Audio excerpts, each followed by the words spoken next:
Olá! Neste IELTS Reading Assignment, você tem a dinâmica de estar, antes de tudo, fazendo uma leitura inicial do texto, tendo em vista o que você tem denominado como skimming. Ou seja, skimming é o processo de você ler o primeiro parágrafo por completo, depois ler o primeiro e o último período de cada parágrafo subsequente, e depois você ler o último parágrafo por completo.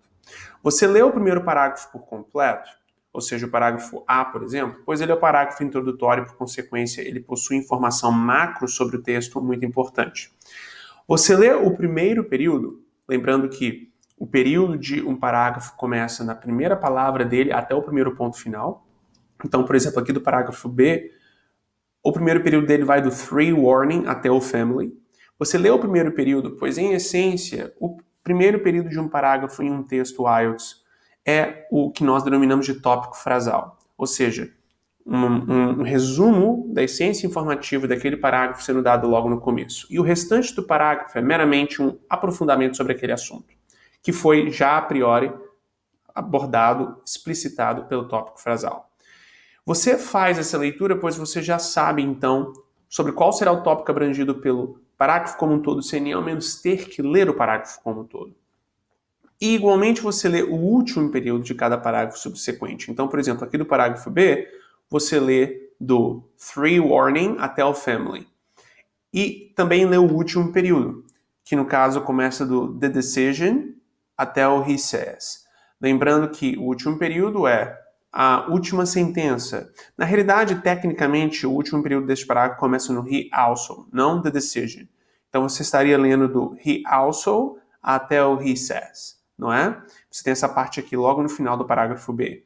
He also relies on the advice of colleagues, saying his peers coach each other with business problems. Just a fresh pair of eyes over an issue can help, he says.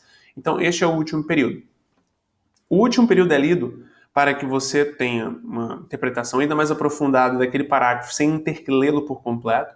E, igualmente, você tem com muita frequência tipos de questão no exame IELTS Reading que é informação que nos dá a possibilidade de responder corretamente se encontra no final de um determinado parágrafo, não no começo dele. E, por consequência, você ler o último período de um parágrafo é também importante para essa dinâmica de questão. Então você lê o primeiro parágrafo completo, lê o primeiro e último período de cada parágrafo subsequente, e depois lê o último parágrafo por completo, que no caso é o parágrafo G. Você o lê por completo, pois ele é o parágrafo conclusivo. E também te dá aquela conclusão mais macro do texto como um todo. Tendo isso em vista, o que temos aqui então é uma leitura mais seca do texto a princípio. Agora, ao longo deste processo de leitura, você vai buscar destacar palavras-chave, não é? Ao longo deste processo de leitura seca. Ou seja, à medida em que você, na realidade, vai lendo o parágrafo e o texto como um todo e vai encontrando, por exemplo, informação importante como qualquer dado específico que define com exatidão o tipo de informação abrangido pelo parágrafo. Por exemplo, aqui no parágrafo A, você tem o A.T. Kearney, você tem o Neil Plumridge, você tem o 45 hours to 80 hours, 60 hours, Asian Pacific.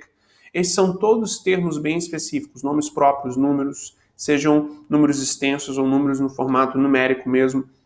Você, na realidade, tem isto sendo informação específica que define com exatidão o tipo de informação que o parágrafo em particular abrange. Pois bem, essas mesmas palavras-chave que você destaca no texto são as palavras-chave que muito frequentemente vão ser utilizadas nas questões. Ou essas exatas mesmas palavras que você tem aqui, específicas, essas informações, esses dados específicos, ou sinônimos dos mesmos.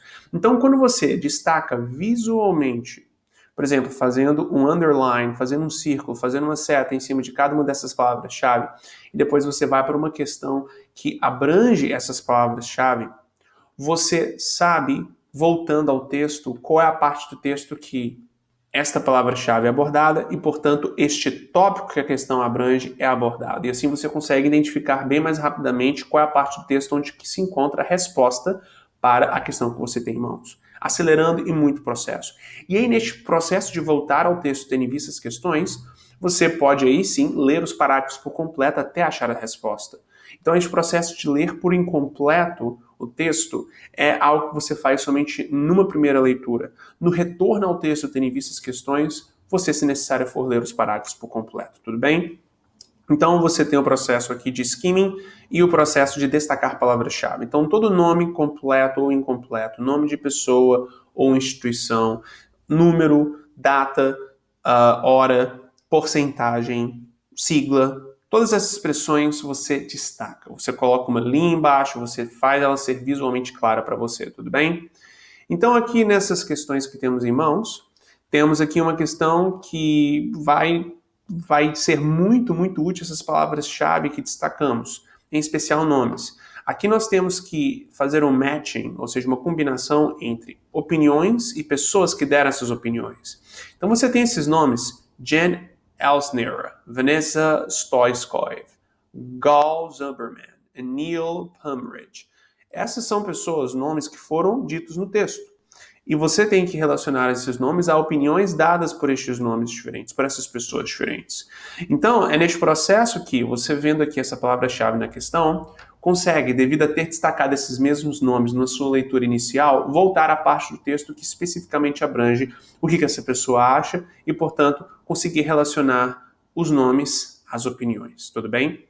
Então, destacar de palavra-chave é muito, muito importante aqui. Nessa dinâmica, após fazer esses tipos de questão, aqui nas questões de 6, 7, 8, exato, de 6 a 8, você tem questões de múltipla escolha. Agora, aqui nós temos uma dinâmica reversa de múltipla escolha, porque, vejamos, temos que aqui marcar a opção que não é mencionada. Então, which of the following workplace stress is not mentioned, according to Plumridge?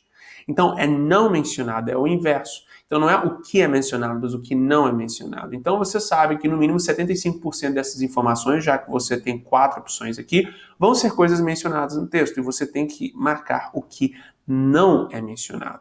Então, muita atenção a este not. Tudo bem? E depois você tem aqui essas questões de completar, que compõem uma dinâmica total de completar um resumo sobre o texto, o summary, não é?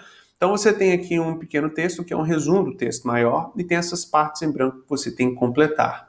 Primeiro você tem que prestar bastante atenção às instruções. No more than 2 words. Ou seja, as suas respostas para cada uma dessas partes em branco do texto não podem ter mais do que 2 palavras. Então a primeira questão a ser respeitada por você é esta. Caso contrário, você perde a questão, mesmo se a informação estiver certa. Se você excede o número de palavras permitida por resposta, o número de palavras permitidas por resposta, você perde a questão inteira. Então, muita atenção com relação a isso. E aqui, aquelas palavras-chave que você marcou, mais uma vez, vão entrar em cena, te ajudando a encontrar as informações específicas para completar esse summary, esse resumo. Por exemplo, statistics from Nationals Work Compensation. Então, esse National Workers Compensation, ou statistics from National Workers, isso daqui são palavras-chave que você idealmente já marcou no texto e consegue encontrar, portanto, no texto, a parte onde que tem essas mesmas palavras-chave e encontrar informação para a resposta 9, não é? 25 to 27%. Isso daqui é uma outra porcentagem que também foi destacada no texto, então você volta à parte do texto onde você tem essa porcentagem de 27% e vai ser capaz de completar a informação. Então, o destacar de palavras-chave, como você mesmo vê, é crítico para o retorno ao texto e o encontrar das respostas. Então, por favor, não ignore isso, tudo bem? Eu lhe desejo uma ótima prática IELTS Reading.